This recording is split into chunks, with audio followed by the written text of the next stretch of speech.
Hello, नमस्ते, सत श्री अकाल। Welcome to born to teach. I am Sonia and आज हम बात करेंगे what are the power of the prime minister, कि प्रधानमंत्री की शक्तियाँ क्या है।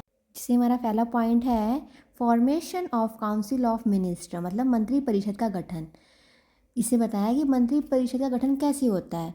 जैसे माने प्रधानमंत्री है, वो ना तय करता है कि कोई व्यक्ति मंत्री बनेगा या कोई नहीं बनेगा, मतलब कौन बनेगा या कौन नहीं बनेगा, ये प्रधानमंत्री तय करता है।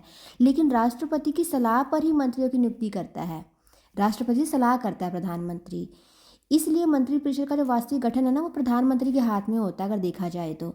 लेकिन अगर कोई भी मंत्री ठीक से काम नहीं करता तो प्रधानमंत्री उससे इस्तीफा भी ले सकता है। नेक्स्ट है एलोकेशन ऑफ पोर्टफोलियोज, मतलब मंत्रियों को विभागों का आवंटन, मतलब मंत्रियों को कौन कौन सा विभाग दिया जाना चाहिए, प्रधानमंत्री तय करता है कि कौन सा विभाग उसे दिया जाए। जैसे फॉर एग्जांपल है कि उसे गृह मंत्रालय दिया जाए या रक्षा मंत्रालय या शिक्षा मंत्रालय, मतलब कौन सा विभाग उसे दिया जाए। ठीक है, और वो विभाग देने के बाद वह मंत्री का विभाग बदल भी सकता है, ये प्रधानमंत्री के हाथ में होता है। थर्ड है चेयरपर्सन ऑफ कैबिनेट मीटिंग। इसे बता रहे हैं कैबिनेट बैठकों की अध्यक्षता।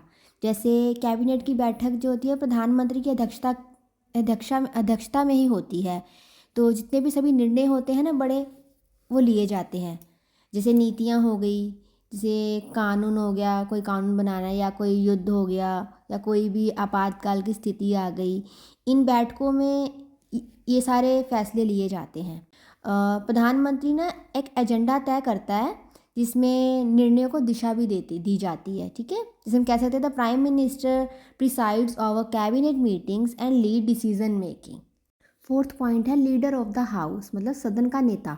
सदन का नेता कौन होता है? पीएम जो होता है वो लोकसभा का नेता होता है। ठीक है, सरकार की जो नीतियाँ होती हैं वो सदन में प्रस्तुत करता है, मतलब कि वो लीडर ऑफ द हाउस है ना, तो वहाँ पर जाकर क्या करता है, जो जितनी भी नीतियाँ होती है वहाँ उन्हें प्रेजेंट करते हैं। कौन? प्रधानमंत्री। फिर है जो बिल होते हैं उनका समर्थन करते हैं। जो अपोजिशन के जो सवाल होते हैं उनका जवाब देना होता है। इसलिए हम कह सकते हैं कि संसद में सरकार की जो आवाज़ है वो पीएम होता है, मतलब पीएम की आवाज़ के थ्रू ही सारे सवाल किए जाते हैं। पॉइंट है एडवाइज़र टू द प्रेसिडेंट। इसमें बताया कि प्रेसिडेंट का मुख्य सलाहकार होता है पीएम को सरकारी निर्णय, प्रशासनिक मामलों और जानकारी देना, ये सब पीएम का काम होता है। राष्ट्रीय अधिकांश कार्य जो है पीएम की सलाह पर ही होते हैं। आई होप आपको समझ आया होगा। और जानकारी के लिए हमारे चैनल से जुड़े रहे, सब्सक्राइब करें, लाइक करें, फॉलो करें। Thank you.